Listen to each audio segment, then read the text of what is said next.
Welcome everyone to the 47th annual general meeting for the Canadian Association for the Club of Rome. I'm very pleased that everyone could join, or those of you could join us today.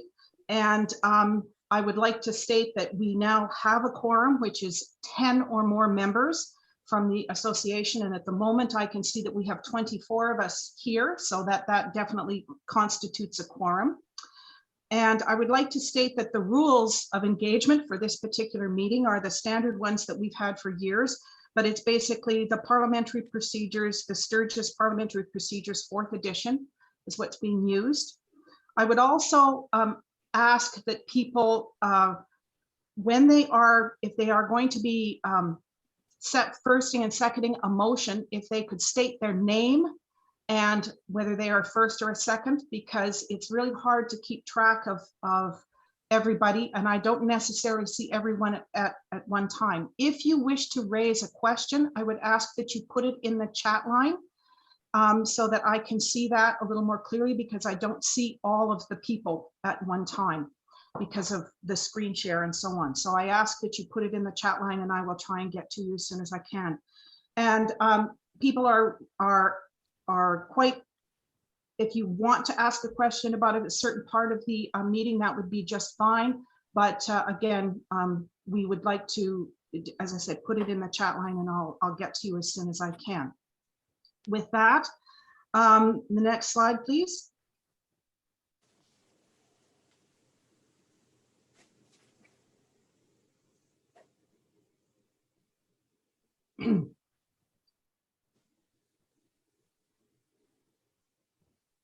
No, that way down. Okay.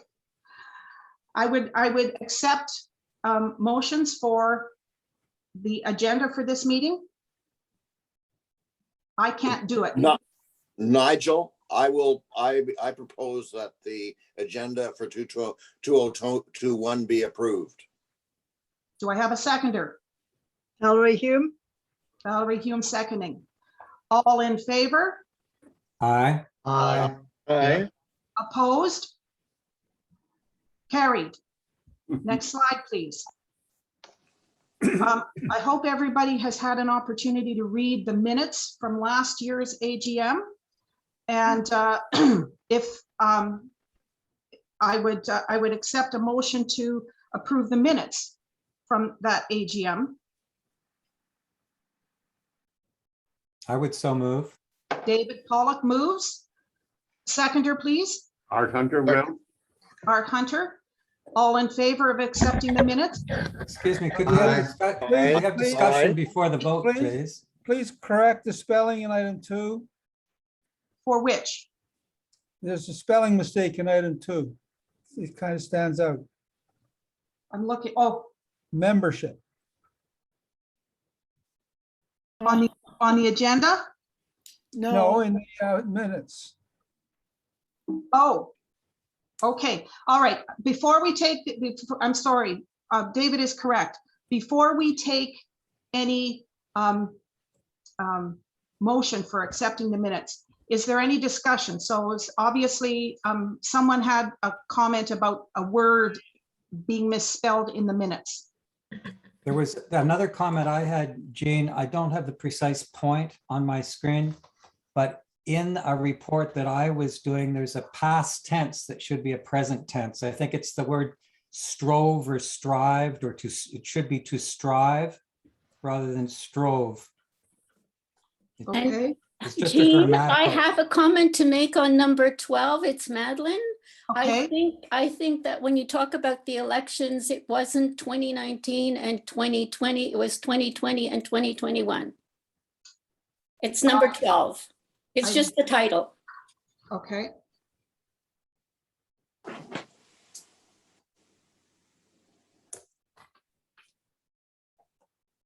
Any other comments? And where was the misspelling of membership in the minutes? The chair's report. In the chair's report. Okay. Yeah. Think we can live with a few typos. Well, yeah, I suspect you're right, but we'll correct those before the. It doesn't want me to go to your phone. Oh, that's when I get into trouble. I don't use it. All right. Any other comments or questions from last year's minutes? I'd like to express appreciation to the secretary for her. This is a big job. You've got a few pages there and somebody's found a typo and a wrong tense. This is an extraordinarily good set of minutes in my estimation, and I wish to thank the secretary for her work. I would also second that with in spades. Catherine, you have done a marvelous job through the whole year on this. Thank you, thank you. Here, here, here. Okay. So with that, no other questions, comments? All right, I will accept someone to make a motion to accept the minutes from last year's AGM. With amendments. With amendments, yes. Valerie, are you setting that motion? Sure. I will take I'll- a seconder. I'll second it. Chloe McClellan as a seconder. Yeah. All in favor? Aye. Opposed? No. None. Okay, motion is carried. Next slide, please.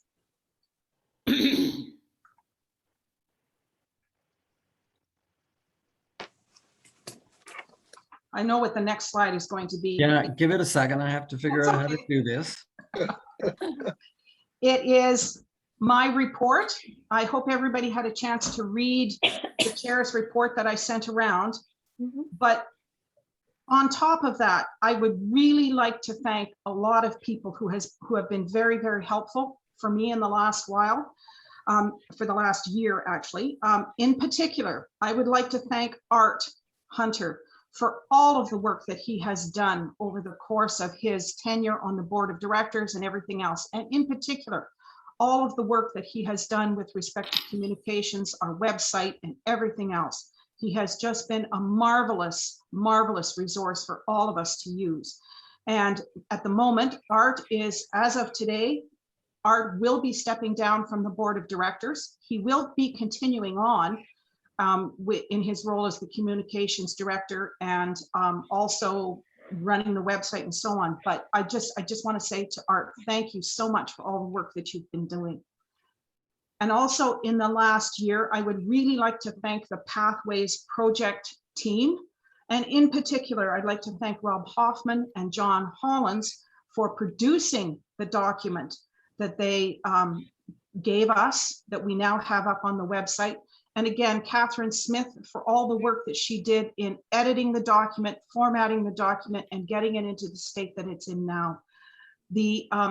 All of the documents associated with the Pathways project that we will get an update on in a few minutes, but all of the documents are now on our website, easily available, and all of you can look at what work and massive amount of work that these people have done to get this as a useful tool for us. And in addition, I'd like to thank the other members of the committee, people like Ted Manning and Nigel Weir, Dave Doherty, all of whom have really worked hard to get documents that can be used by various people in different formats, some easier, some less so, but certainly I'd like to thank the Pathways project team for getting everything done to this stage. It took a lot of effort, and thank you.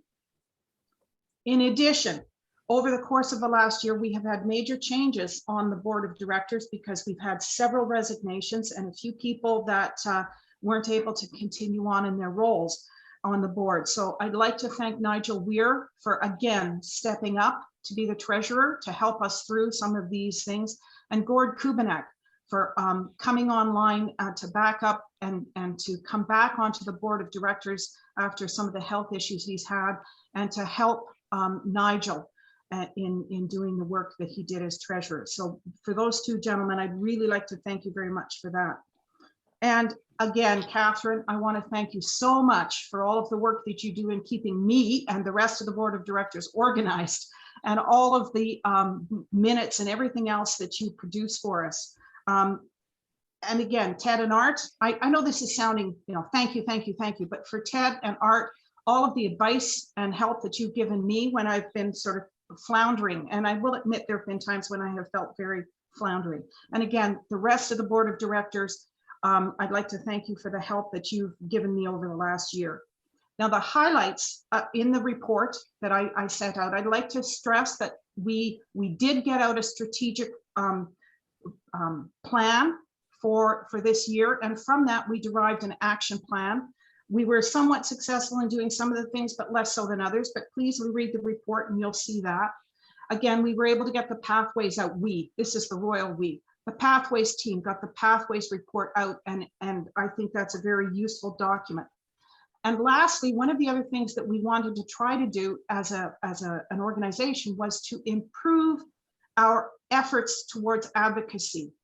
And in that light, just recently, in the last month or so, we have asked a small team of David Pollock and Jeff Passmore, both members of the board, to actually head up the efforts that we're going to do with respect to advocacy. And there's some other things that have been going on, but we want to get that going as much as we can, because there's been a lot of angst, especially around the election, to try and make sure that our voice is being heard. So I'm very glad that Jeff and David have agreed to take on that role as leading our efforts towards advocacy. And with that, I won't go on any further, but I just want to give a big thank you to everybody that I've mentioned before. And that's the end of my report. I hope you read what I have written.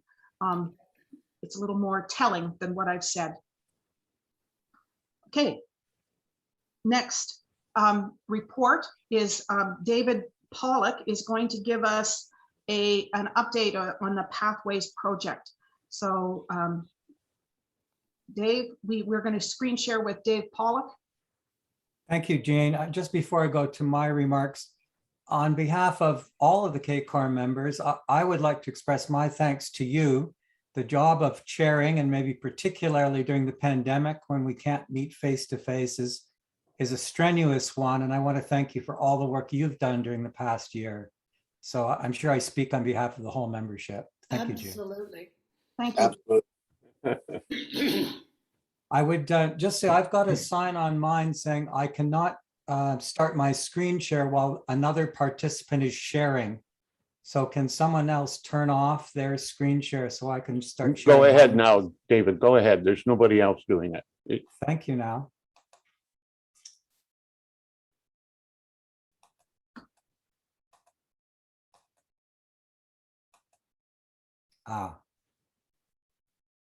Just 1 second. I have what I wanted to share.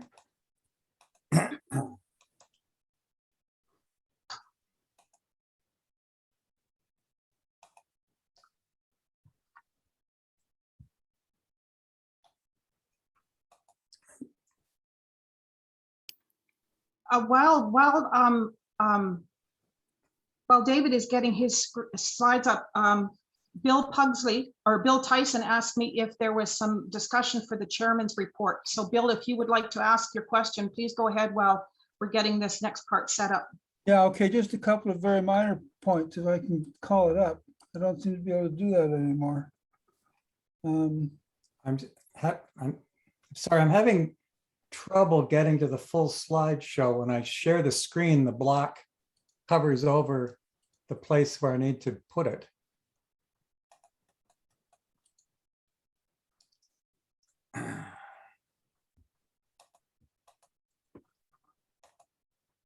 So Bill, what was your Yeah, okay, question? Joan, just a couple of very minor points. The web address doesn't need www anymore, does it? Just canadiancor.ca is the way I opened it. Yes, yes, that's correct. Okay. Also, that same paragraph, there's a spelling mistake. Faring should be F-A-R-I-N-G. That doesn't surprise me. I'm a horrible speller. And another minor thing, there was apparently comment sent out to someone about the subsidies for fossil fuel production. Yes, The press release. Can you send that a notice of that around, or put the? I certainly can, but the press releases, I think they've been put up onto the website, have they not, Art? They're all up on the website, correct? Okay, good. Just while I'm at it, I'd like to thank Art for all his work on those Wednesday noon hour lectures.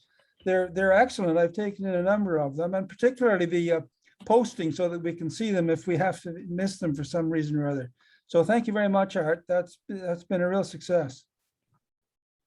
Agreed, 100%. Any other questions, or shall we go on? Or Yes, we're not ready to go? Jean, Yes. I put a chat up.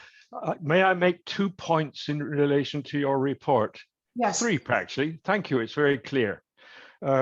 I'd just like to point out that when you were thanking Robert, Catherine, and me for the work we did on the Pathways full report, I'd just like to remind you that, in fact, there were 4 members who contributed to that piece of work.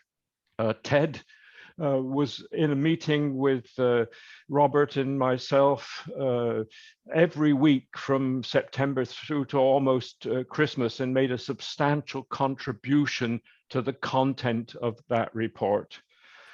Since we finished that report, I went back through my diary and my notes, and I've written about, I think, 2.5 pages of commentary on lessons for CACOR in managing any future projects, what projects to accept to do.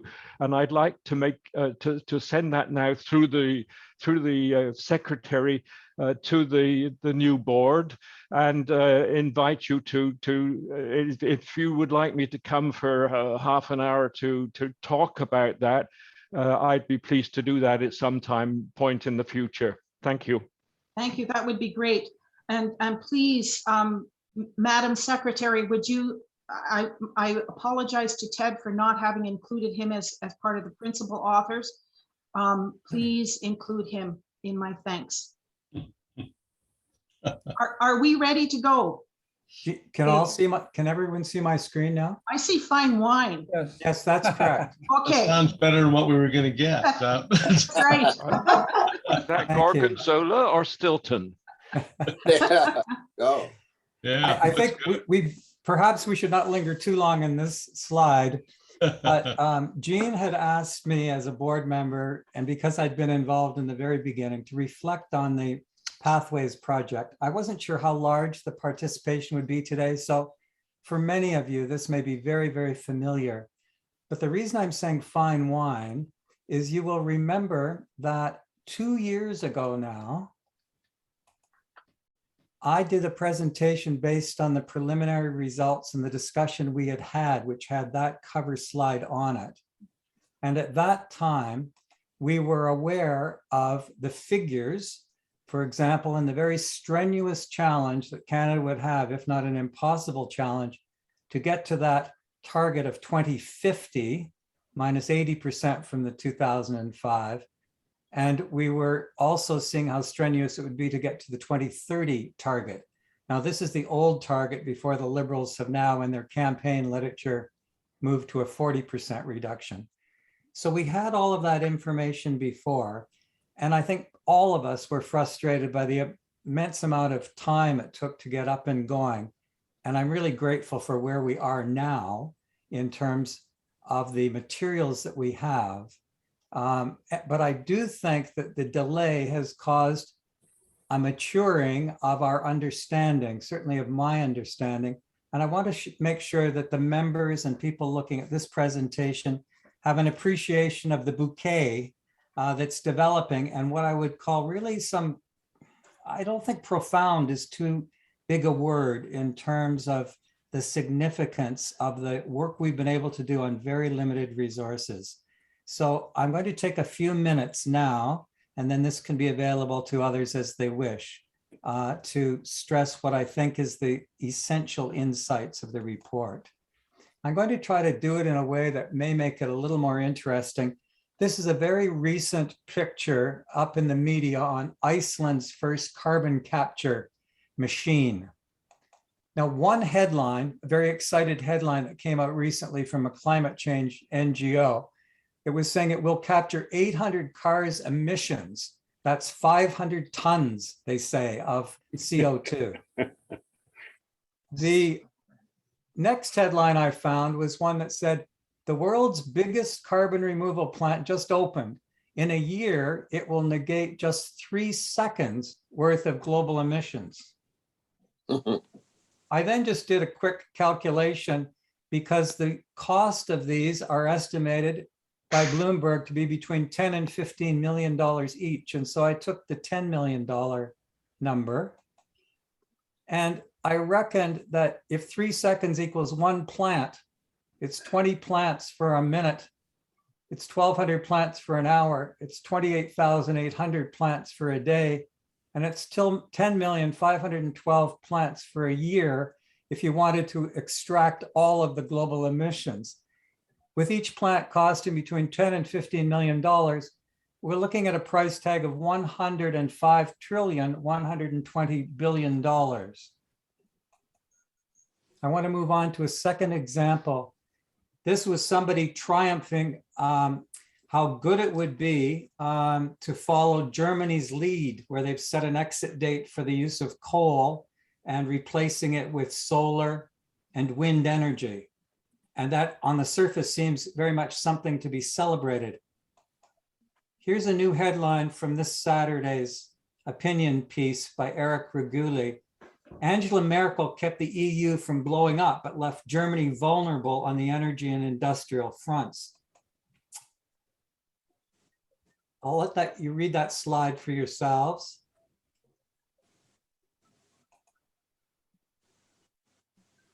Wow.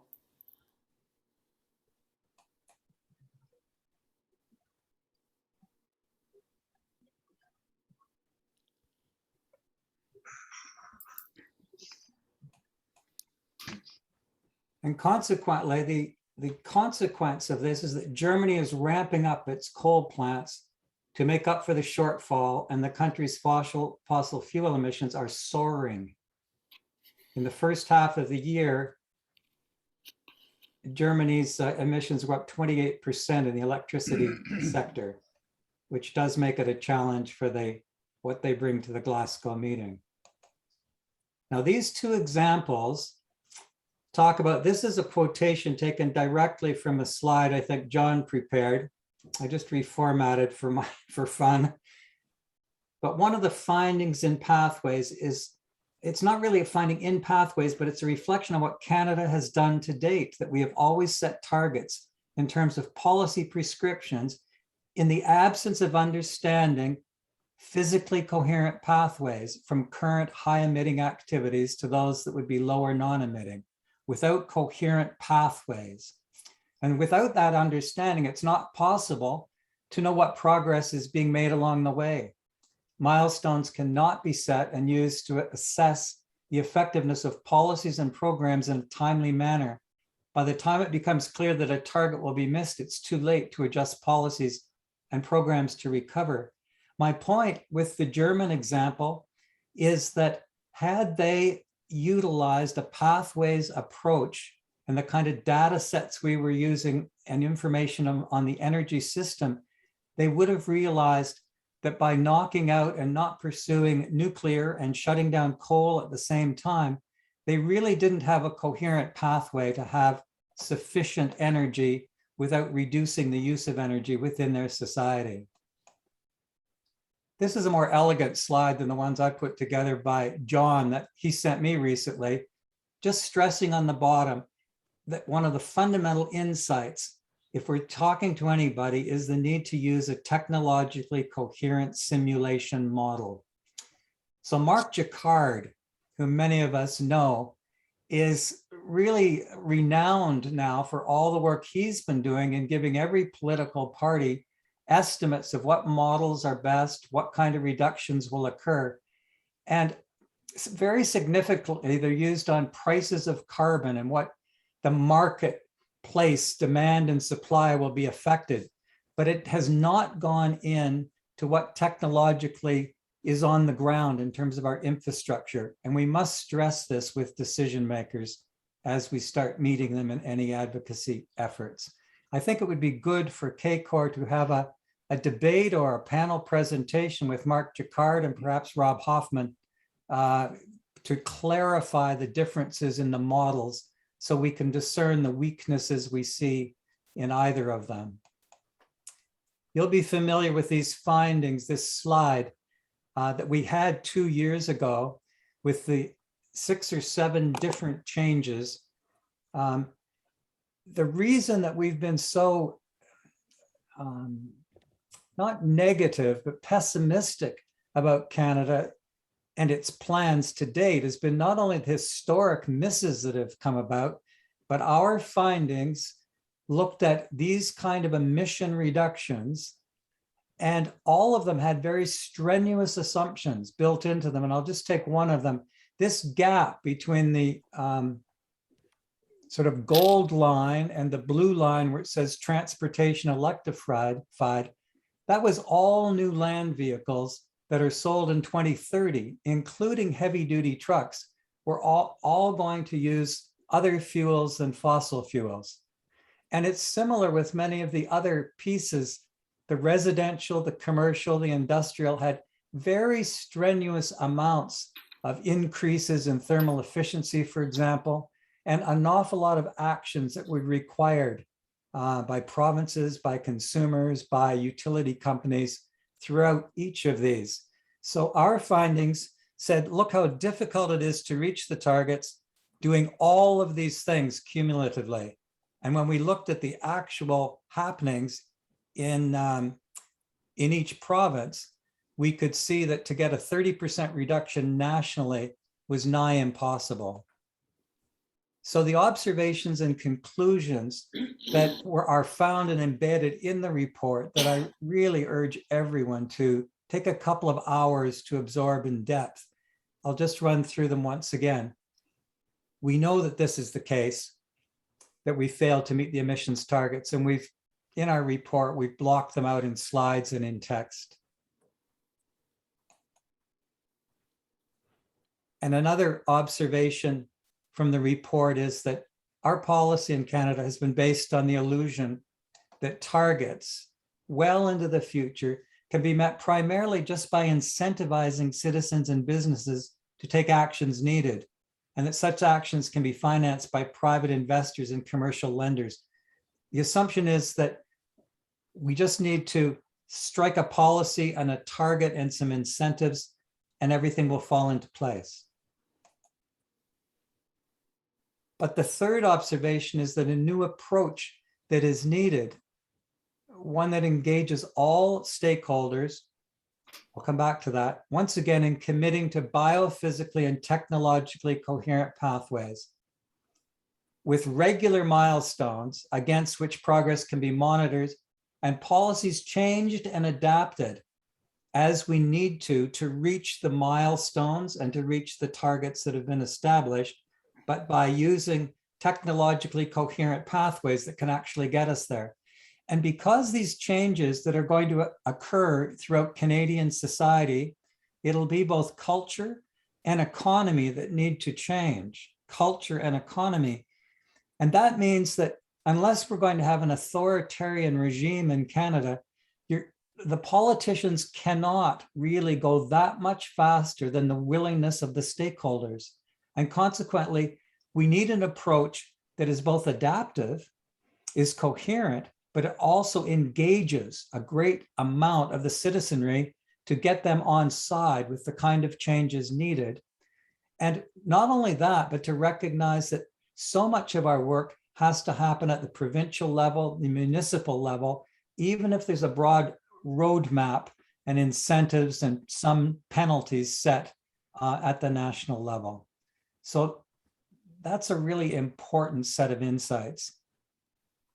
This also, politicians have been very hesitant to name, and I think that our modeling work has made it really abundantly clear that by 2050, we have to be out of the oil and gas business, and that means the oil sands as well. And if you're going to be out of something that lasts for 40 years by 2050, you need to put stakes in the sand and to give industry, the investment community, people that rely on oil and gas for changes that have to occur. It needs to be done now. This really is our last decade before it gets very, very difficult to reverse damage which has been done. In fact, we may only be able to limit damage whenever we start seriously, not reverse. And finally, therefore, when we talk about all stakeholders being involved and more supportive and knowledgeable, our recommendation here in the report, or at least an observation, is that we actually require some kind of arm's length from government agency, which is mandated to collect data and develop these exploratory simulation models and make them transparent and freely accessible to all stakeholders so they can work on the scenarios, so they can see what's at stake, so they can make judgments as to what approaches might be the best, either the most efficient or the most pleasing for people's values and lifestyle. And if it's embedded within government, then usually it's a black box and you have to get freedom of information. They say there's proprietary information, or this is information for us to refer to cabinet. So the idea is that we need approaches that are really available to the population so they can help change, so it can help change people's minds. Why we say we can't reach the targets easily, this again is just culling from one of the very good slides in the presentation that shows that the plans in place now are showing 69% above target level for the province of Alberta, 12% of the population, and I think it's something like 64, John will correct me if I'm wrong, 64 tons of greenhouse gases per member of the population there. And when you add up the numbers, it's virtually impossible for the rest of Canada to reach a 30%, let alone a 40% reduction in greenhouse gases if we don't get Alberta's emissions down very, very significantly. That's a wonderful one. It's a very powerful slide. These fugitive emissions, if those of you don't use that language very often, it's not just leaks that go on in transportation systems and pipelines, but whenever you're producing, at every point in the production of oil and gas, you will find releases of methane in particular, which is something like 25 times higher than carbon CO2. It doesn't last as long in the atmosphere. It may dissipate many years earlier, but it's still going to be around for many, many years during these crucial decades. So it's very significant. I said, I showed this before, but just to come back about the bouquet of fine wine in the pathways work, it's really pointed out the great significance of physically coherent pathways. Just to suggest again from the report, where we go next is implied by some of the conclusions drawn in that report. It's about changing paths of social and economic development involving the entire economy, the extraction industry, the processing of primary resources, manufacturing, commerce, trade. I would add what we do in residential buildings, our appliances, the way we heat, the way we cool, and the behavior of consumers. These emissions of the national economy are embedded in everything we've created in terms of the stuff we've created and the infrastructure we have in plants and equipment, buildings and consumer goods. So unless this infrastructure crosses provincial boundaries where federal regulation can kick in, and you're aware of the Supreme Court decisions that have said that the carbon tax is a federal matter because it implies issues that cross provincial boundaries. For all the rest of it, we're going to need individual provinces very much engaged and municipality planning some of these vast changes, as well, of course, as consumers and local towns, village, cities. The federal government can provide incentives and grants and remove tax subsidies, impose carbon prices and some appropriate national regulations, but we need, as CACOR, to try to connect with many people and organizations to get the message out. I would suggest we need a team of CACOR people to link with multiple organizations. And as a minimal starting point, we need to get our report read and to ask people to incessantly bug their MPs, their MLAs, your municipal governments. We need to find a team within CACOR. I think Jeff and I are prepared to work on this with others to find the people. We need a team prepared to meet with MPs, civil servants, and to get it organized. I was listening to Senator Murray, former Senator Murray of the TRC report, who was commending groups of people on September 30th. You'll know that as the new National Day to honor reconciliation with Indigenous people. He's urging groups of people to meet together and read portions of the report and the recommendations and discuss them, and then to get in touch with their neighbors and their friends and to try to really multiply it out as a social and moral commitment. And I really think that would be a good start for all of us to make sure that we're not just familiar with the summary or a slideshow, but really try to absorb the depth of the report itself, the full report. And so I would commend to you that all of us gather some friends and begin our own education process within our own networks. We're going to need to join any opportunities that CACOR can announce and dig up for focused government advocacy work. And then the link to other organizations, we're aware of some that we work with fairly closely, like the Group of 78 already. But imagine if some one of us could convince CARP, the Association for Retired People, that our CACOR work and reports is important reading and offers opportunities for engagement among their thousands of members. I mean, both for their mental health, for social activity, to write to their MPs, for them, each of those members of CARP to feel and to actually be doing something for their grandchildren. That would be a great connection, but it would take some conversations and some time. Maybe we could embed a link to CACOR with CARP if we approach the request properly. Maybe there's someone in our organization that knows them intimately. But if you don't, you will know other organizations intimately. And it may be that you can work with them to do something similar. So now the other final thought is back to you, Madam Chair, and thank you.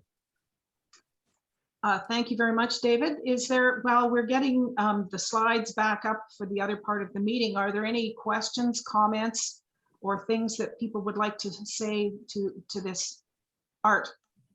Yeah, I'd just like to point out that during the Pathways project, one of the things that was made as an assumption very early on was the rate of uptake. For example, if you say we have to electrify all our transportation, now we're in a mode that says, what is a reasonable amount of uptake by the population to convert from ICE vehicles to EVs? And in the real world, whatever that uptake is, it's certainly going to be different from what the Pathways project has used. So bear in mind that, and that's applicable to agriculture and all the other assumptions that or sectors that are addressed. And so one really should be looking at each one of these and trying to encourage the rate of uptake at the local level. I'd also like to comment is that all Canadians are, of course, citizens. They got to live somewhere. They got to move around to do their daily affairs, and so it doesn't really matter too much whether you're an investor, you're within government, or you're a banker, or in business, or in academia. The point is that it affects everyone, and so everyone is a stakeholder, and everyone has of course rich networks and can really move things. So I really endorse Dave's comments that says if you've got networks, please start using them as best you can, because we're in big trouble, folks. Thank you, Art. Any other? Gene, I think when we started doing this, we felt that this next step would be important, and we're coming to grips with it now.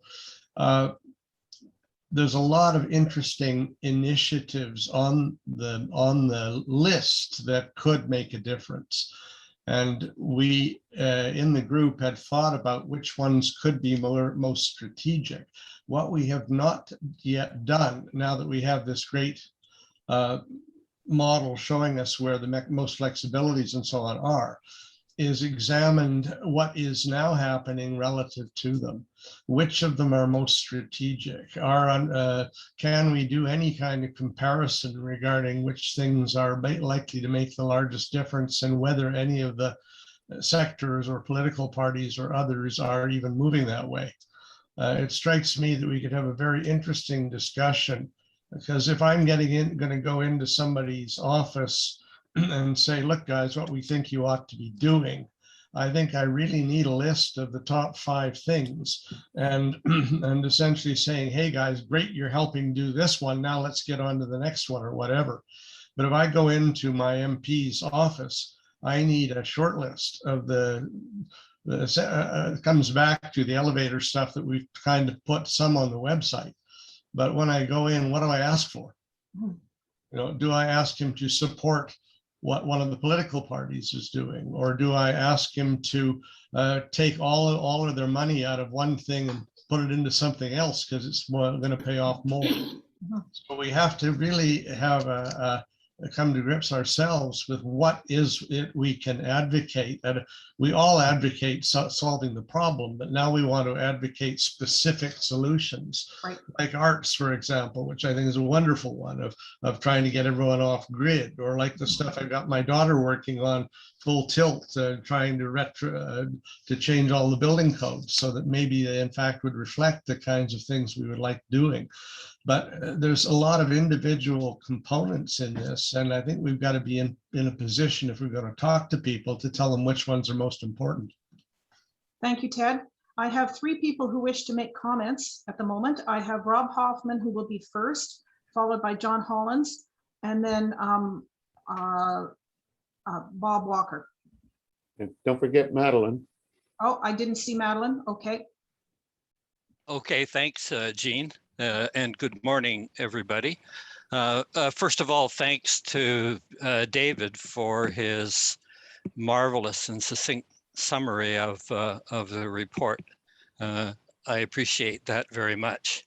On a couple of specific points, David mentioned Mark Jacquard and his utter reliance on rather silly economic models. And I would suggest that if you haven't already, there is a rebuttal to Mark Jacquard's latest report card written by Seth Klein. And Seth Klein's remarks I appreciate very much. I believe I posted them on the CACOR climate website, and they can be found there. I could probably also repost them. One additional comment has to do with how the transition can be funded. I think we make the argument that private sector funding, which is essentially for-profit or funding that's designed to make a return, will never be adequate. So that leaves the question of how do you fund the massive transition that's required? And I guess I would begin to argue that we have to look very carefully at the federal government's capacity to create credit. By and large, we've squandered the creation of credit on bailing out financial institutions and other corporate bailouts. It seems to me it is time to look seriously at using the capacity to create money to actually fund the transition. One third point that I would make is that the capacity to do the kind of modeling that our model hints should be done in a way has been rejected and continuously rejected by all governments concerned. In fact, there is we are doing no more development because we have no funding for it, and there is none in the horizon. It looks as if what meager funding the federal government has for modeling is all going into the creation of the proprietary tools held by various government departments that are so absolutely useless. Let me stop there, I guess, and give other people an opportunity to speak. Thank you. Thanks, Robert. John Hollins, you're up. Thank you also to David for taking this work and presenting it so clearly, essentially for a lay audience. That's what's essential. Nobody's going to read the entire CACOR Pathways report, and all our attention should be put on expressing our findings, which are really, the way David put them, really quite succinct and clear. So thank you for doing that as well, David. I just like to observe on another point David made. CACOR is a modest entity, 100 members in round terms, $5,000 a year of cash flow, $6,000. For the Pathways project, we spent $8,000. 3/4 was CACOR's money. The rest was donations by a few individuals. For the kind of modeling that we had done, let me tell you, I was your representative at the International Energy Agency's research program on energy systems modeling for more than a decade. Canada spent twice as much as that every year, way back in 20-something years ago. So it was actually worth much. So but as David pointed out, the more we've looked at this, the more insights we've gained. And we probably haven't finished yet, but we've got some very tough political messages. The one about Alberta, not just Alberta, but Alberta and BC both have their hydrocarbon productions going up according to their plans. So that's a really tough nut. And I like the way David put it. There's no way that, say, New Brunswick, which has halved its emissions in the last 15 years, but they're just a drop in the bucket compared with what Alberta's doing. So that's an extraordinarily difficult political proposition at the moment in this kindergarten of a federation. Jacquard. Look, Jacquard is just, as Rob has already pointed out, Jacquard is just another person looking at this issue as an economist. Canada is full of economists thinking in that particular way. Their manner of thinking is very important when you've decided what it is you actually need to do and decide which particular part, but it's a totally inadequate basis for making sound policy. Canada's pan-Canadian framework, subscribed to by the federal government and at the time 9 of the 10 provinces, states that the pillar for this policy is a carbon tax, and that hasn't changed. And I know when I gave a talk a couple of years ago, there were some who didn't like my thought that the carbon tax is really not on, at least on individual consumers, is going to get you nowhere. Let me just give you 2 numbers. On November the 27th, 2020, last year, the average price of gasoline in Ottawa was 96 cents. Yesterday, it was 131 cents. So my question to anybody who wonders whether carbon tax is thinks carbon tax is effective is, did you buy much more gasoline on November the 27th last year when it was 93? Or when and much less this year, like yesterday, when it was 131? And the fact of the matter is, cars are so goddamn useful that it's irrelevant. There's a concept in economics which nobody in the federal government seems to know called price elasticity. It's a measure of how much a change in price actually affects consumer the demand. And I won't go on anymore, but suffice to say that for in the United States, where they've measured this, the price elasticity is so low that it confirms the sort of the story I told you a moment ago about the price of gas in Ottawa. So I've talked for far too long, Madam Chair, but that won't be a surprise. Thank you, John. Good comments. Bob Walker, you're up. Madeline is next, and I have Jeff Passmore and I think Rick Carpenter on deck.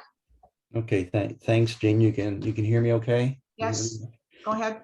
Yeah, folks, perhaps I want to just offer some alternative views here. First off, Dave, the report's bang on. I also see some enormous overlap with the Trottier study published by the Canadian Academy of Engineering that used a similar model back in 2016. But my take is that the message is actually quite simple. And it's a message that we don't actually hear in the political dialogue. And that's, we need a national electrification strategy. The solution in Trottier, the solution in the pathways is similar in that we need to ramp up dramatically the electrification system by a factor of 2 to 3 as minimum. And that if we do that, and we've got a market pull, playing a bit to some of the comments that Art made, to actually have consumers using electricity, and that's done with clean sources that plays to your technology, then we're actually delivering a solution.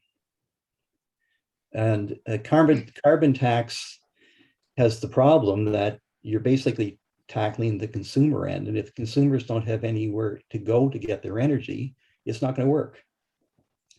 So it's interesting that if all this discussion, Canada has made no progress and has no vision around a national electrification strategy. We have wonderful technologies in solar and small modular reactors and distributed energy systems that are coming forward that could make the difference. But what we lack here is a strategy to pull it together in our very, very complicated federation with shared decision-making. If I were to say the elevator pitch that we can all say to politicians, to decision makers, we need a national electrification strategy and we need it soonest. That's the story of it. That's the start of it. That's the end of it. And there's a whole lot of details to fill in behind it. Thank you. Thank you, Bob. Those are very powerful statements.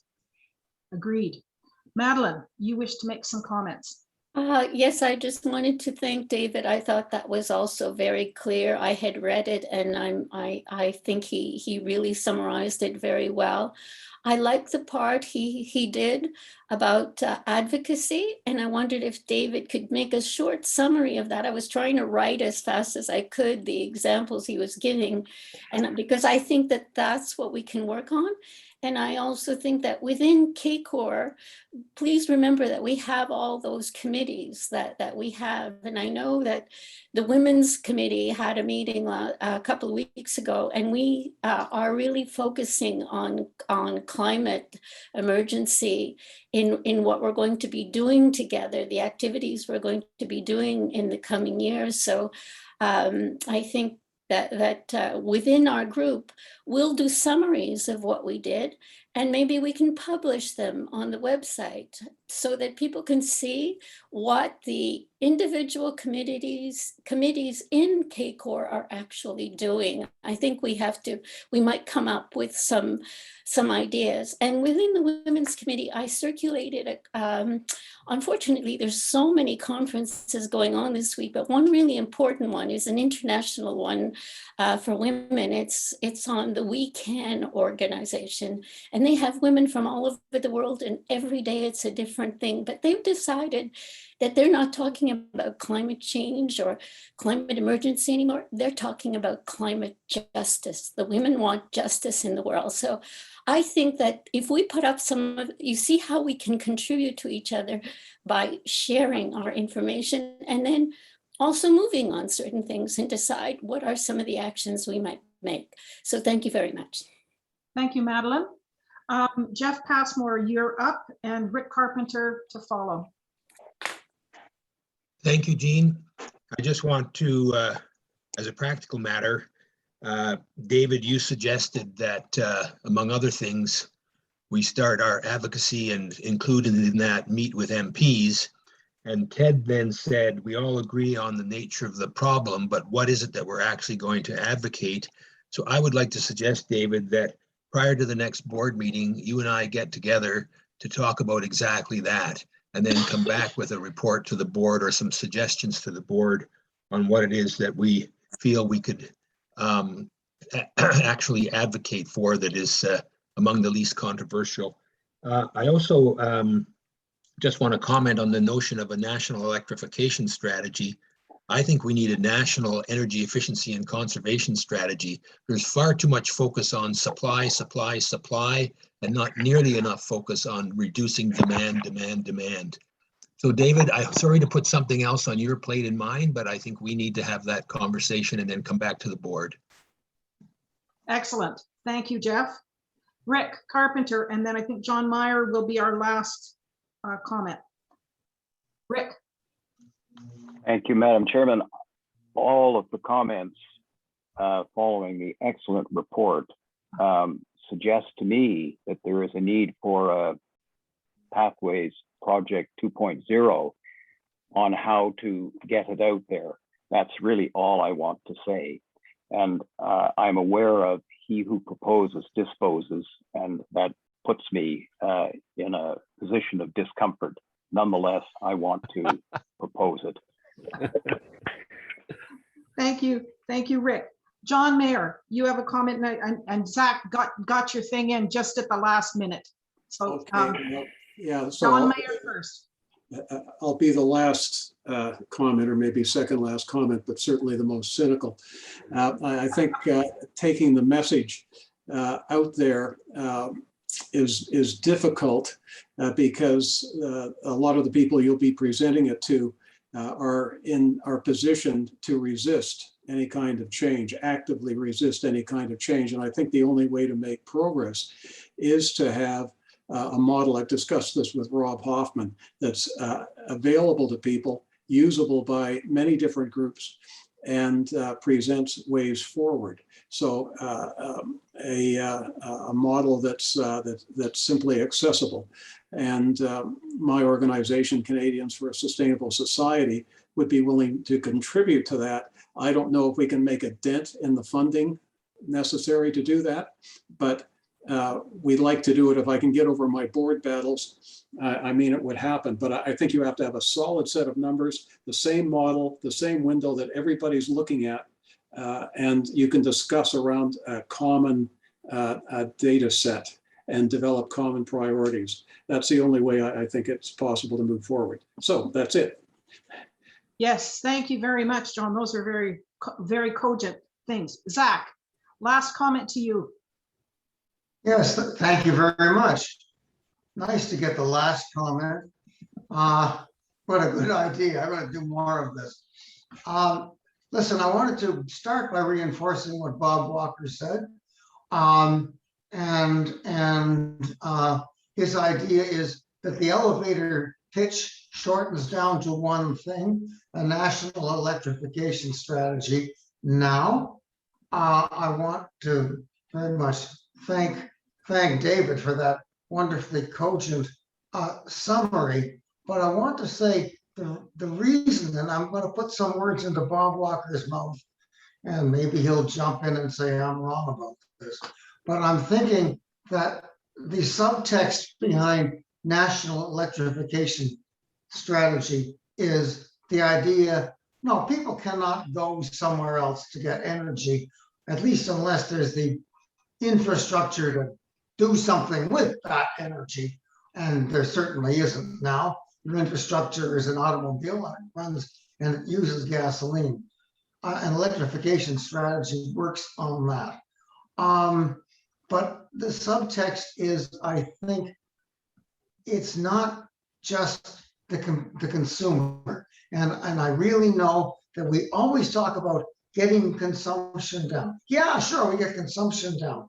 But the real devil is not even in the detail. The real devil is that governments keep on letting it and facilitating producing all of that fossil fuels that we now say we got to stop. Boy, is that going to be hard. And boy, you better know it. Thank you, Zach. With that, I'd like to thank very much for David Pollock for his, as everyone has said, very clear presentation. And to, again, the authors of the report, Rob, John, Ted, and then Catherine. Thank you very much for this. And with that, I'd like to move on to the next committee report, which is the membership committee. Philip Kochuk, would you please come on and give us the report for the membership committee? It will be a very brief report, Madam Chair. We've heard the real meat of CACOR activity. My role is to support obviously the board and all members. Our numbers are stable at about 80 active members, and it's plus ça change, plus la même chose. I have two motions to suggest from the membership committee, and the first one is that we move that the dues remain fixed for the year 2022 at $60 for an individual and $100 for couples. I make that motion. Do I have a seconder? Second. Madeline Aubrey will second. Thank you. I will entertain discussion. Yeah, if I could just comment that, there's discussion here of possibly going to Pathways 2.0 and other things to encourage and amplify the work that's been done. Will we have sufficient funds? Could we, or are we talking about if that is proposed and actually goes ahead, that we would be going around asking for additional contributions from members? What is the plan here? If I may step forward, I noticed in last year's AGM minutes, we had put forward the idea that there might be an increase in fees in future years. But again, this year that was never discussed in any great detail. Perhaps we might want to look at increasing the fees in the following year. That might be one way to cover some of the costs. But again, I leave that open for discussion. Jean, I Yes. might add that the budget, we put $1,500 for program development, whether some of that might be used for the measures that Art is mentioning. Gene, We Yeah. had talked about the possibility over time of putting a simple escalator in the fee, tying it to the cost of living, at least to mean that we wouldn't have sudden jumps, and certainly worth looking at over the next year or two. Also, remember, this is a unique year, and we've spent less on other things in many cases other than the website. The website is getting a lot of traction, so we should be prepared in future to ask people to contribute a little more to maintain that, even if we do not get back to actually touching each other. Right. Any other comments? Jean, Madeline, yes? I was just going to say that I find that expensive, 60. My idea would be to bring it down, not to bring it up more. I belong to other associations and they don't pay, they pay less than this. And if you upped it by $10 a year, what would that mean? You've got 80 people and you multiply it by 10, and so you get $800 more. You know, I'm not sure. I think it's better that if there are people who are members of CACOR and they feel very strongly that we should have a particular project, then you donate for it. I mean, if you really feel strongly about it, you donate. I would just note that I agree. Over 1,000 a year to a couple of organizations I belong to. So 60 is so much smaller than most. The USA Club of Rome charges about 300. The International Club of Rome charges 500 euros. The UN thing is over 1,000. So, I mean, it's so tiny. We're managing it. The other thing I would say is raise it, and we can always get donations if in the remote possibility, some people is personally not able to afford it. There's a lot of us who would actually help them do that behind the scenes if necessary. May I say that until CACOR figures out how to spend money again, that this discussion is redundant. As soon as there's a clear program that requires a chunk of money, let's figure out how to spend it. This is just a holding pattern. It's been a holding pattern for a decade. This is not the time to discuss changing the $60 and the $100. Let's just pass on to the next item, please, Madam Chair. Well, I have one person who wants to make a comment, one more person, and that would be David Pollock. I'm very much with you, John. I'd like to move toward a vote, but I did want to say that I'm keen on developing a strategy where we try to perhaps even reduce membership for a trial period if we can link with other organizations and get hundreds of people to participate for a year. Then we can come back to those people and increase our resources, leaving it just where it is. So I'm with you. Until we have a plan, let's leave it where it is and move on. Thank you. Thank you very much. Okay, there's been no changes to the motion, so we have a motion.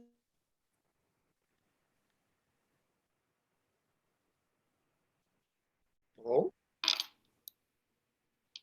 Jean, you froze. We I lost can't hear Jean. you, Jean.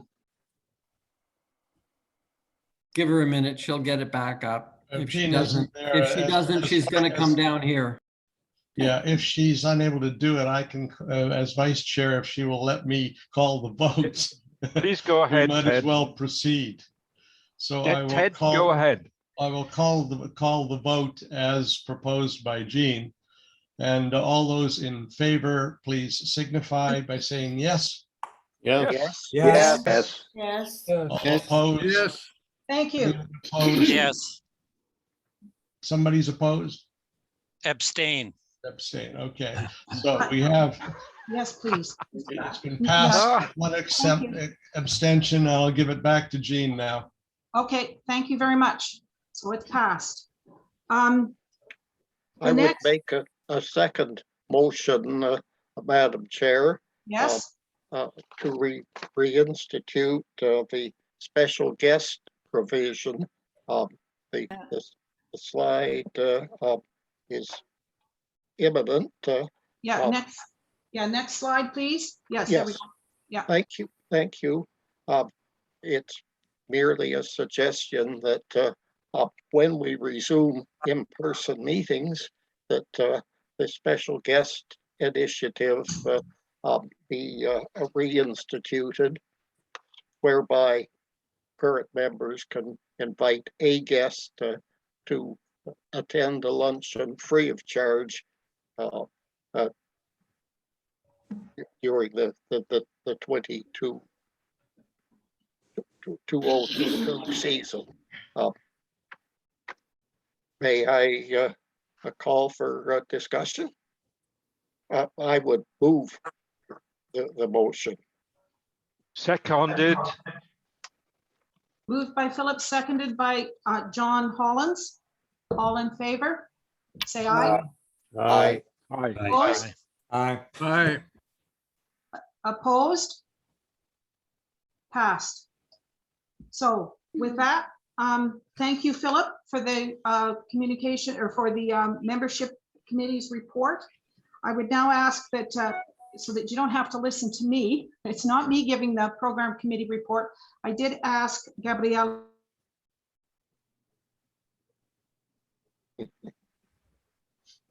Boy, yeah.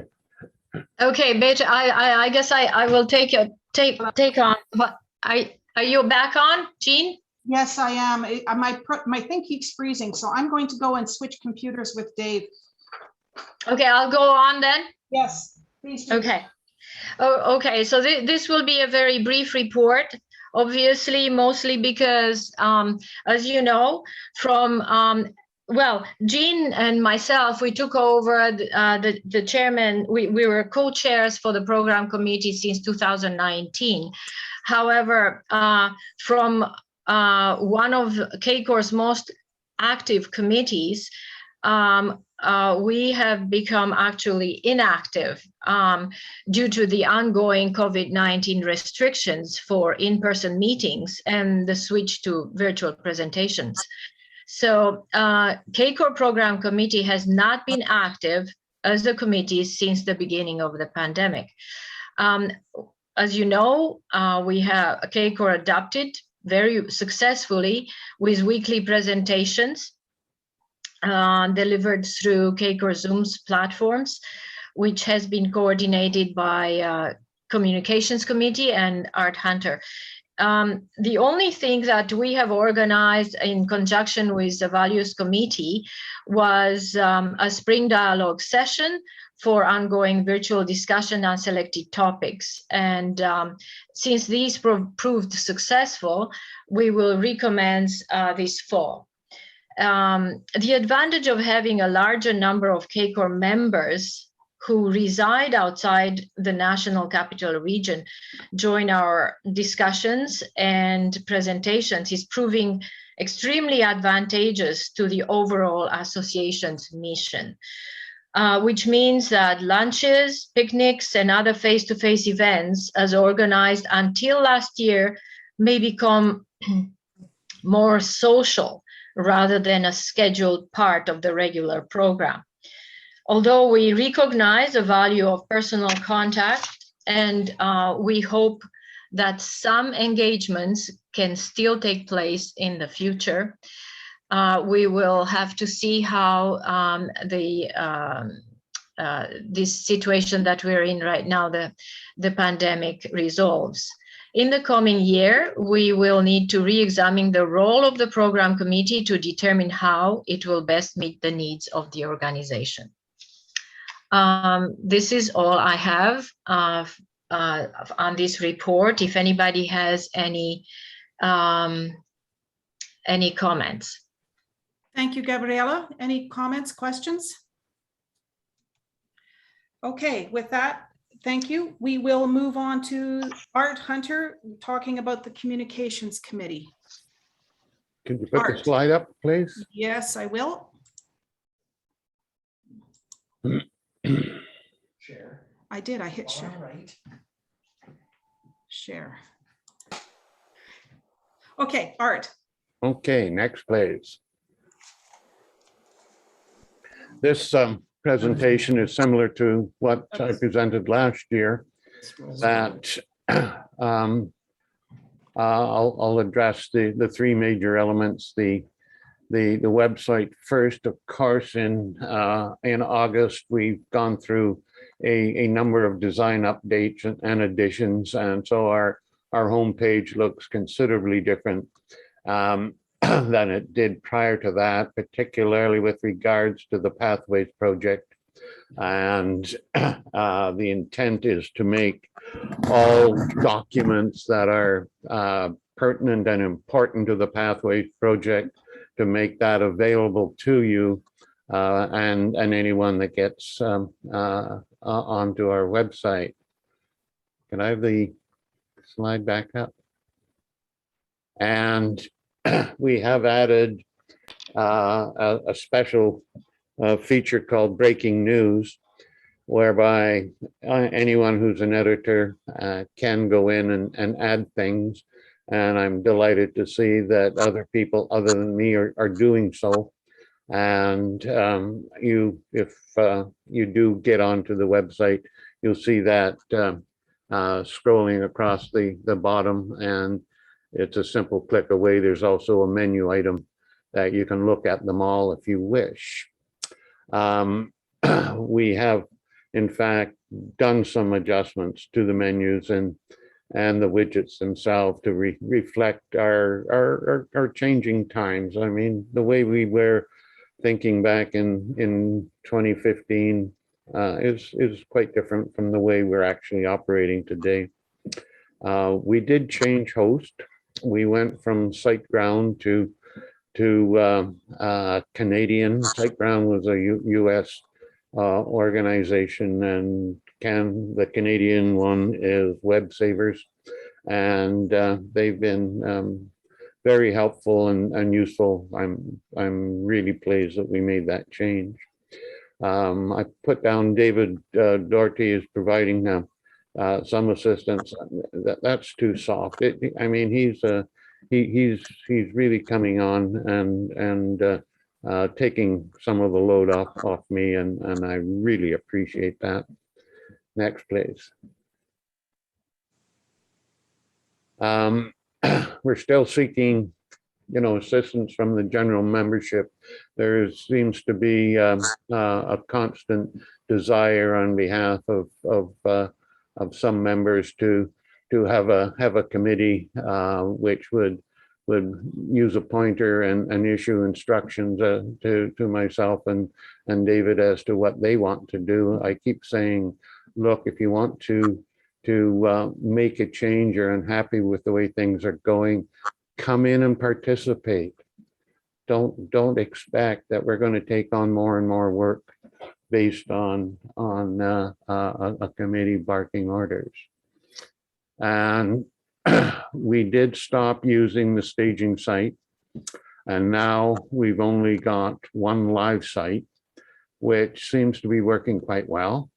And what it means is that on Friday nights, I just go through and make sure that all the widgets are scheduled appropriately, and it's working quite nicely now, and I don't have to kick in and provide backup widget material every week, but once in a while I have to.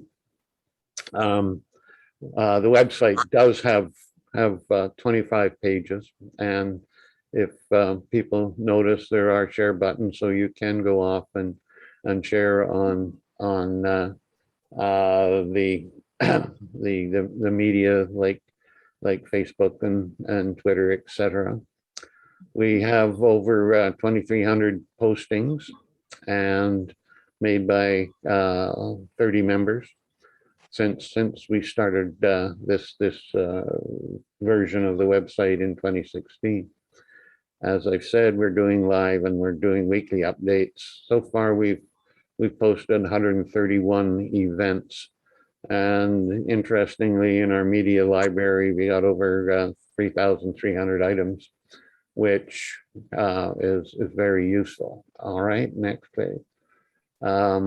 I had just got a quick activity report there, and we do have access to this type of material on a daily basis, weekly, and from time to time I'll publish some of this, but there's quite a bit of data available. Next, please. Google Groups. These are now, I think, quite settled in, and people are used to using them. I'm just going to go through what some of them are that are active. We have a number which are no longer active. Board of Directors, our Communications Committee, our Membership Committee, Pathways Project, Events, which is the big one, and it's got all our members in it. The Values Committee, Women's Issues and Perspective, and the Program Committee. And I do indicate that if anyone wants to join any of these committees, there is, please get a hold of me. And if I can't make that happen, I will get to whoever is responsible for that committee and indicate your interest. Next, please.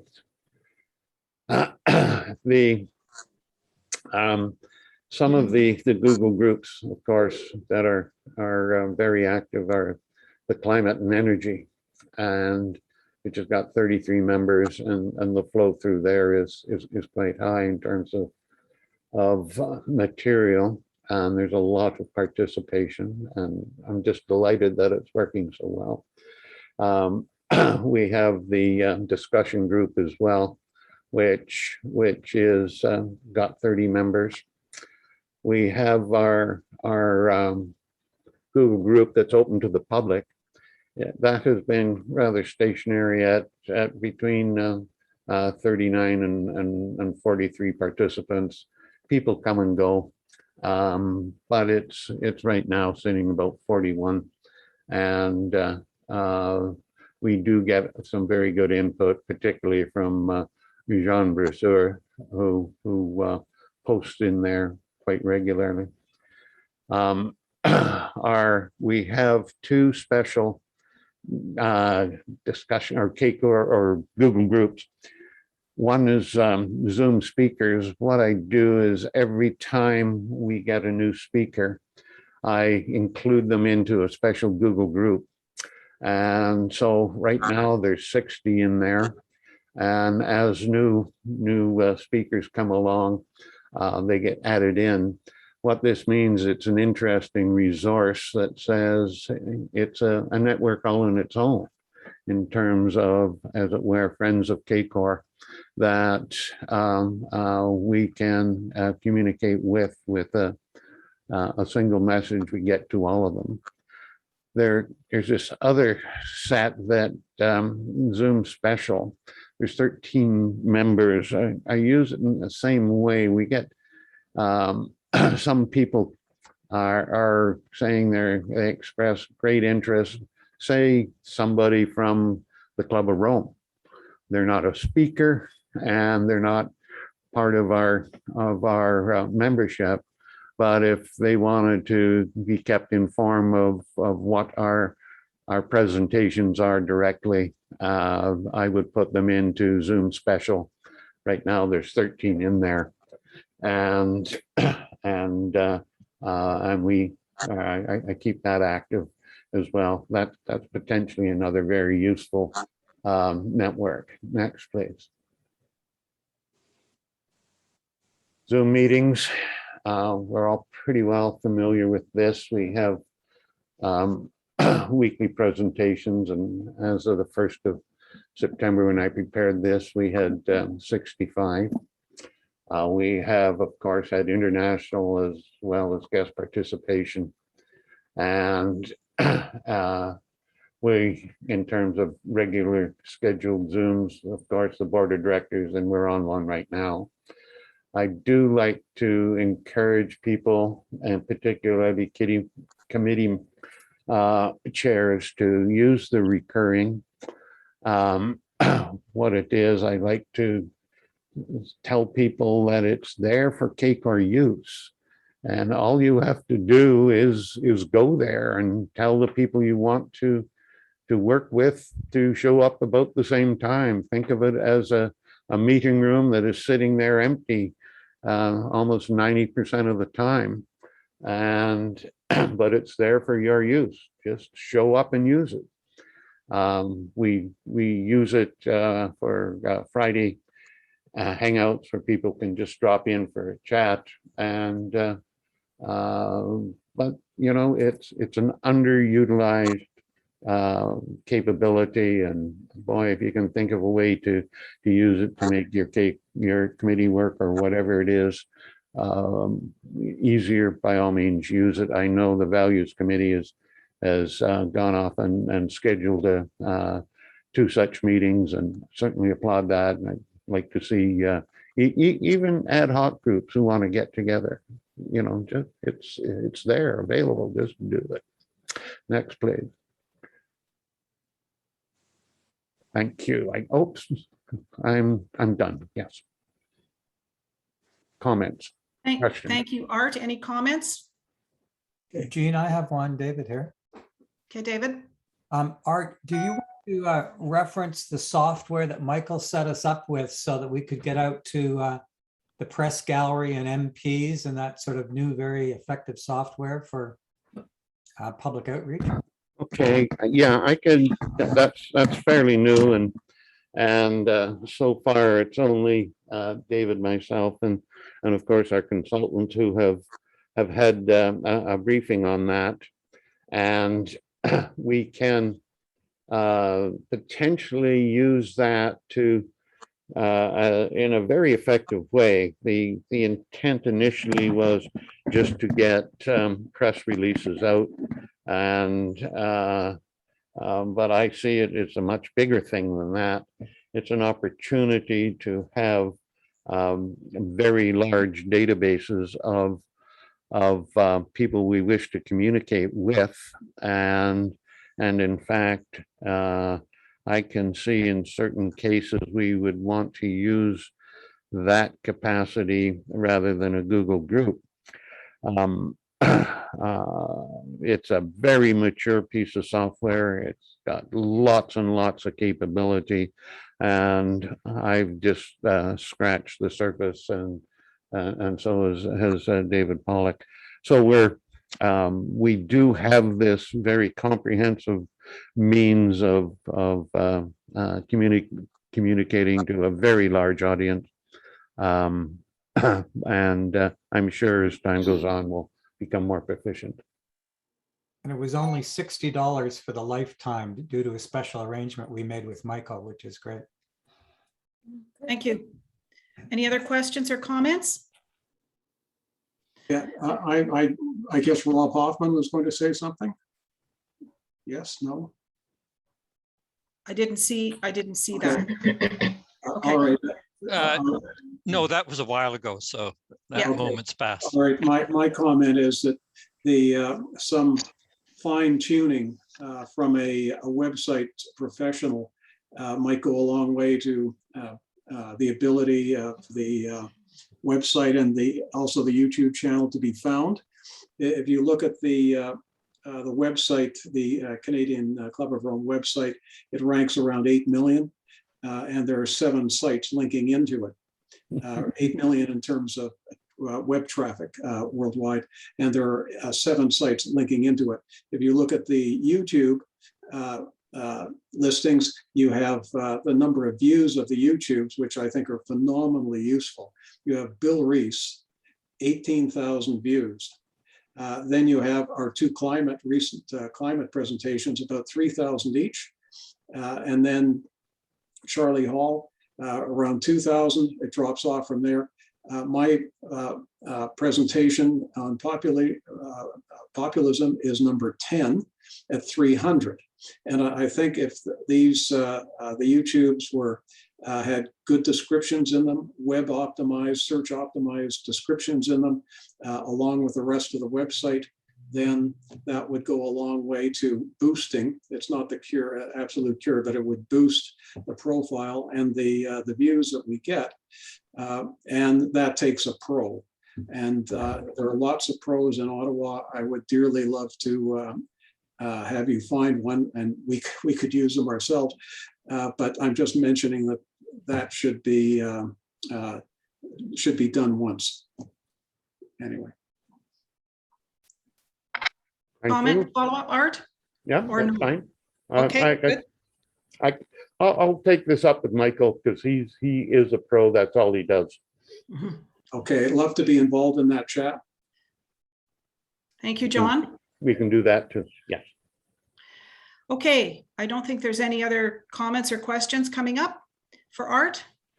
Thank you, Art. I would ask Gabriella to come back on live. Just want to respond to this. We do have access now to a professional through the Club of Rome. They have hired a web and a communications consultant, and we've made contact with her, and she is going to be available to us for advice, which we've been negotiating with them. Also, I would note the reason Mr. Rees has 18,000, I think, is that he is part of a website at UBC, and they are doing the outreach of his stuff. It's not just coming off our website, it's going out telling people to look at it, and they're coming back to our website. So we can encourage the people who have been making the presentations to seek other outreach through their own websites or through other organizations if they wish to do so. There's no embargo on doing that with ours. They all work. Anyway, just to let you know that we do have some help available free if we want it. But again, the idea that getting our acting gear and actually talking about it and figuring out what works is a very good idea. Okay, good. Thanks. Thanks, Ted. Okay, Gabriella. Thank you, Jean. Thank you. All right, so CACOR Values Committee continued to be very active since last year's AGM, organizing and providing CACOR members with an opportunity to stay engaged in events with specific objective, I will repeat, of exploring new grounds and bring some depth to the values in the 21st century, which could help us live differently, sustainably, and in harmony with each other, the earth, and other species. The focus of our committee is to engage our members in rich conversations and bring new perspectives and ideas.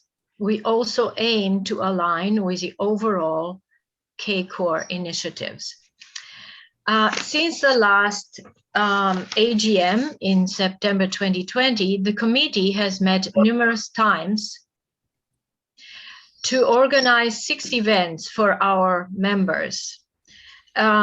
December 2020 and January 21, we have handled we organized 2 forums to address the Mark Carney's Rees lectures, How We Get What We Value. In March, we had a session on what is well-being. In April, we dealt with a eulogy to truth. In May was whom does the Canadian government listen to? And in June, how do we reconcile values and develop and strengthen trust?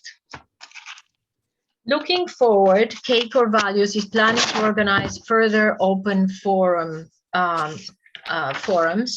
And what we have planned is for this fall, 2 sessions in October 25th from 1 o'clock to 3 p.m. In the afternoon, the paradox of nature in climate crisis. For December 20th, from 1 to 3 as well, people and nature over profit. And the events announcements will end with links will be sent to all CACOR members at least a week in advance.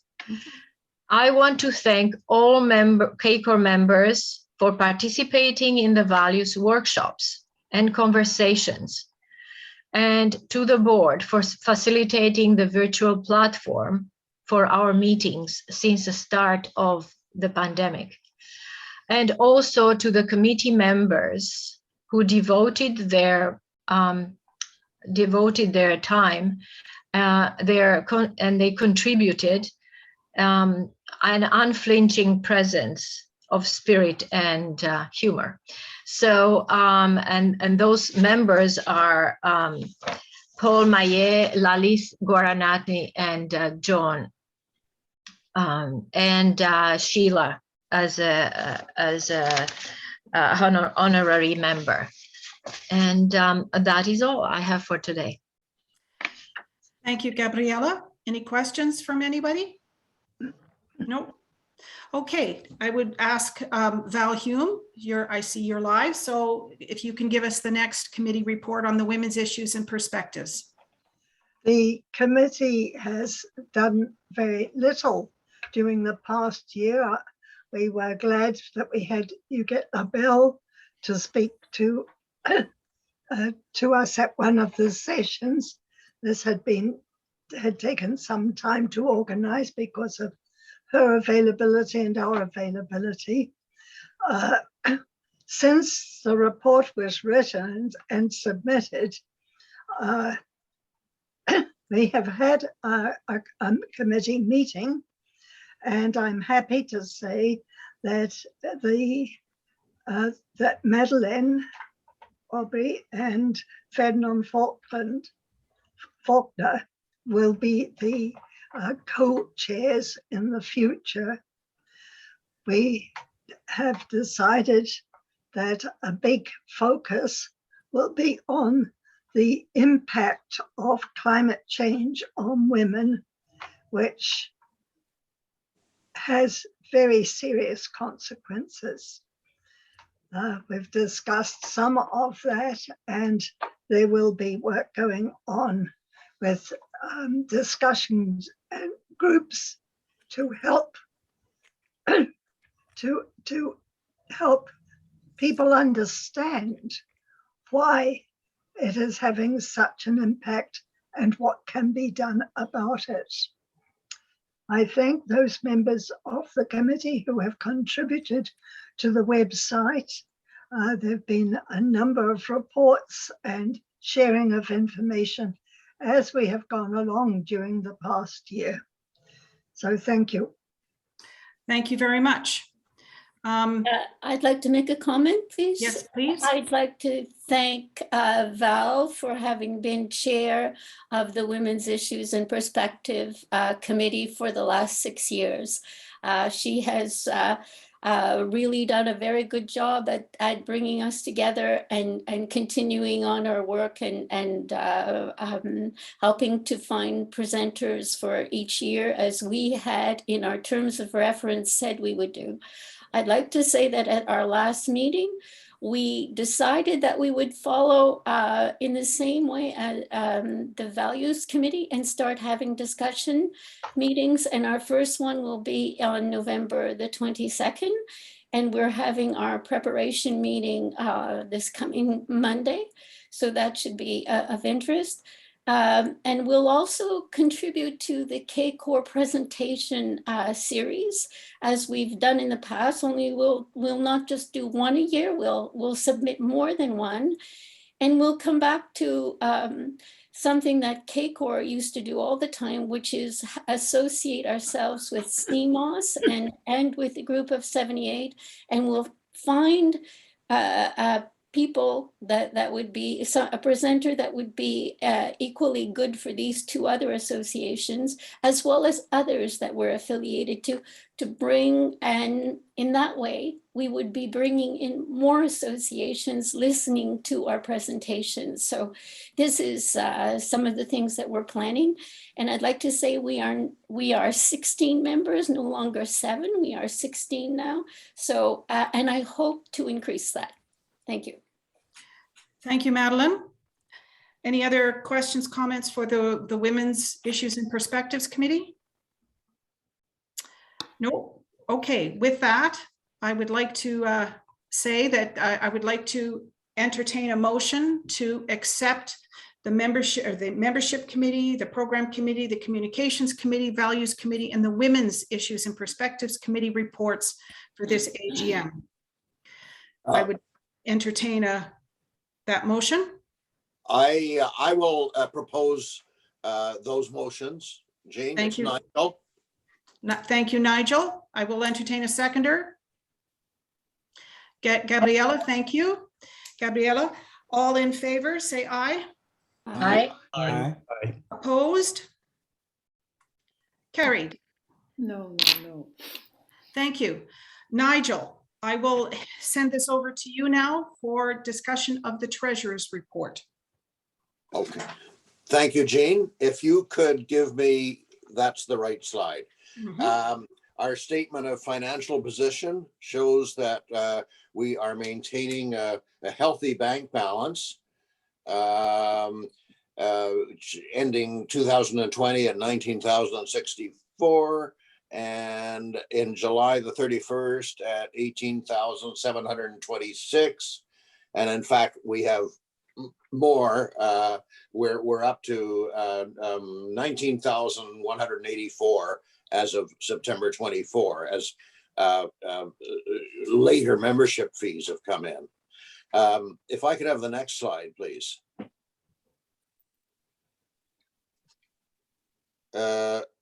Okay, it's revenues and expenses, which is that one. Yeah, thank you. So membership, as you can see, membership fees are doing well. They've increased by 9.5% from 2020 to July of 2021. And I can report that there's been a further 1,028 inflow since that date, which would bring us to 4,968 as of September the 24th. So we are doing well with membership fees. Expenses, our main expense is website maintenance and development. This is essential to our program, and we need to spend what's required, as we've touched on. I would expect expenditures to will be higher before the end of the year, probably exceeding $4,000. Are there questions or comments on sort of the financial numbers? Yes. Fine. I was looking at the cash balance, and I don't know what it was like a year ago, but if the cash balance is usually in the same bracket, that is to say, not hugely different from year to year, it turns out to be useful to invest a portion of the cash balance, like 60%, for example, in short-term or medium-term bank investments. I remember doing this years ago for Science for Peace at a time when they had a large cash balance, and the interest actually turned out to make the difference, all the difference in the world for the next many years, like 10 years. So it can pay off because, but I don't know what the situation is because I haven't investigated that sort of investment at any bank in recent times. I believe, Derek, that this has been done in years past before my time, but the board found that it was not worthwhile at that time. Now, certainly, the board could consider that. Of course, interest rates are very low now, so yes. We could put some in a one-year GIC or something. I'm certainly open to consider that, and we could have that discussed at the board.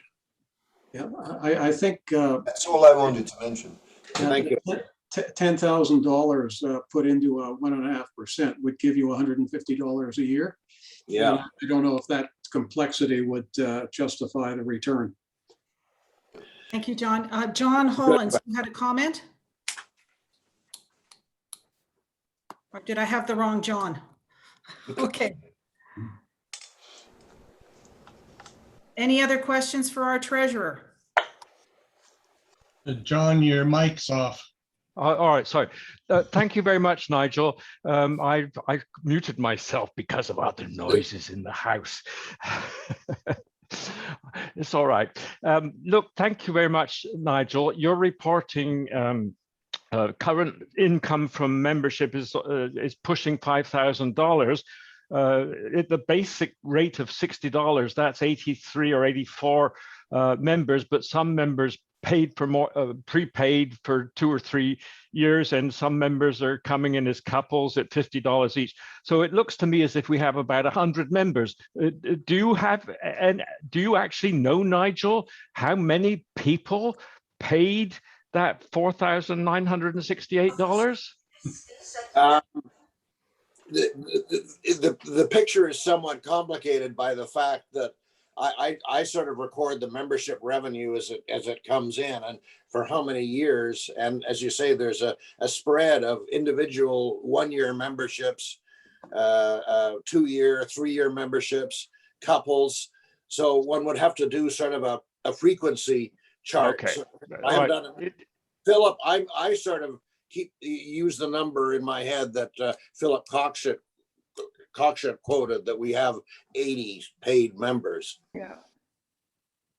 We also have emeritus members or honorary members that don't have to pay anymore as well, who are valid and voting members of. True. Yeah. Good point. Yeah. Any other questions from our treasurer or for our treasurer? Okay. Okay, so we could move to the last slide, dealing with the Financial Review Committee. As required by our bylaws, a Financial Review Committee was convened and examined the previous figures. I would like to thank the members, Madeline Aubry, Bill Pugsley, and John Hollins for doing that. So, but simply, the committee report concludes, as stated, that the finances of CACOR have been well and faithfully managed. Thank you. That's it for me. Okay, thank you. We have 2 resolutions or motions for the board. Be it resolved that the financial report for this year be adopted. I would have someone move that, please. I will do that. Madeline, seconder. Valerie Hume. Okay, all in favor? Yes. Yes. Aye. Opposed? Abstain? I forgot that the last time. Okay, it's passed. Thank you very much. We have another motion. Be it resolved that CACOR waive the appointment of a public accountant for the financial year of 2021, and again, instead appoint a financial review committee composed of 3 or more non-director members. Approval is required by the Canada Revenue Agency Profit Corporations Act. Okay, I would entertain this motion. So moved. I would second. If Bill Bill's- Pugsley and David Pollock seconding. Thank you. All in favor? Aye. Opposed? Abstaining? It's passed. Thank you. With that, David Pollock, I would pass it over to you for the nominations committee. Thank you. I believe you have some slides when it comes to the resolution that I don't have. Yes, they are here. I'll make the report very brief. Nominations committee, thanks to Catherine, Ted, and Phil Cockshut for forming the nominating committee this year. It's traditional the past chair takes some lead in this, so this is the one duty that I've tried to pick up intentionally.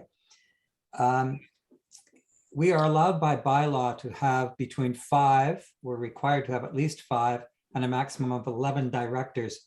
This year, we followed the royal family's notion of having an heir and a spare. So with the nominations, it would bring you to a total of 10 members. We think this is a healthy number. We find from time to time that not everyone can participate in the Zoom meetings, and so that to move it to 10 people this year is advisable, we think. And we've found 2 additional candidates who I've described just a tiny bit at the bottom of the document that I've taken the assumption that you've read it. Phil Riley is one, and Gabriella Krafinis is the second new members to be resolved by the nominating committee to bring forward to the board. I would ask someone to move that motion at this stage, please. I would just a second. I would say here, the slide that is currently up is showing the current members of the board, and that Art will be leaving the board, and then the other people coming on and what their terms are. Thank you, Jane. Well, then, if you want to do it that way, I'll complete the piece that Catherine Smith, our terrific current secretary, has completed her first term, and we're also nominating her to return to the board for a further term. Right.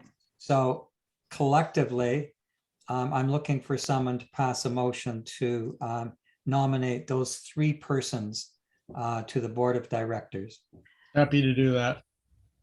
Before we get to accepting those 3, are there any other nominations from the floor? Would anyone else wish to step forward to be on the board of directors? Silence reigns. David, on to you. The nominations, be it resolved that you accept the nominations of Phil Riley and Gabriella Graffens to join the board of directors. Is there someone to move this motion? Yeah. And Or second move it. or second, whichever. Yeah. Okay, moved by David, seconded by Ted Manning. Mhm. All in favor? Say Aye. aye. Yes. I, All opposed? No. No. Abstain. Madam, Thank you. Sorry, I thought we were moving on to Well, the just a bit. resolution that Catherine be nominated to the board of directors. I would so move. Okay, she's added to this. Okay, thank you. Thank you, everyone. So we now have our slate of candidates for this. I would move on to the next item on the agenda, and that is there any other business that people wish to be to bring up to the AGM? Dead silence. Okay. No, With I have that- something. Okay, Jeff. Okay. I guess it comes under other business, but about 10:30 this morning, Annemie Paul resigned as leader of the Green Party. Ah, Not a okay, big surprise, I don't think, but she resigned this morning at 10:30. okay. Are you putting yourself forward, Jeff? There are I haven't been approached. several parties who are seeking new candidates right now. Dave, I'd like to congratulate the organization CACOR for a democratic general meeting. I've been to several in the last months or years that were not, and this one was, and it's such a relief and such a pleasure. Thank you, Derek. That's great. Yeah, David, my husband wanted to make some comment too. Howdy. It occurred to me when we were talking about spending some money on Pathways 2.0 or whatever you want to call it, or whatever amount or method of outreach, there's something on the order of $18,000 sitting in the bank. Not that we have to spend it all at once, But we certainly have that available at the board's discretion. They could spend a portion of that on whatever is deemed to be necessary. I think we had a little bit of discussion about that anyway, but okay, thank you, David. Any other business that people wish to bring up? Could I ask Jeff to look at the note I sent him in chat, please? Okay. This is passing notes in school. I don't have to discipline anyone like that. Thank you, everyone, and thank you to Phil and to Gabriella for willing to come on board, and also to the board of directors. Those of you who are still here will be on the board of directors. I ask you to stay on this meeting because we will be having a short committee meeting after this. So I ask you to stay on. Anyway, with that, be it resolved. Madam Yes, Chair, John. I move that the meeting be adjourned. Thank you. Thank you. Thank you. Seconded. Thank you. Oh, 4 minutes early. Yeah. Well done. Well done. Thank you, everyone. Could the board of directors please stay online?